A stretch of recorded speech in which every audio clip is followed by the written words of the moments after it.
மகாபாரதத்தில் குருஷேத்திர யுத்தத்தில் 16 மற்றும் 17ஆம் நாள் யுத்தத்தில் கர்ணன் பயன்படுத்திய விஜயாவில் மிகவும் அதிசக்தி கொண்ட வில். இந்த வில் சிவபெருமானின் அறிவுறுத்தலின்படி தேவர்களின் கட்டமைப்பாளரான விஸ்வகர்மாவால் உருவாக்கப்பட்டது.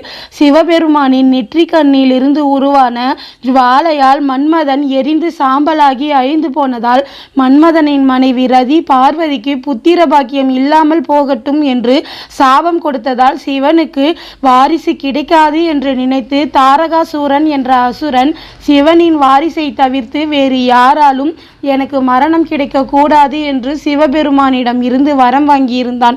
அவனது இந்த வரத்தை பயன்படுத்தி தாரகாசூரன் பெரிய பாவங்களை செய்ய ஆரம்பித்தான். இந்திரனை சிறைப்பிடித்து தேவலோகத்தை தன்வசமாக்கி கொண்டு தேவர்களை துன்புறுத்தி வந்தான்.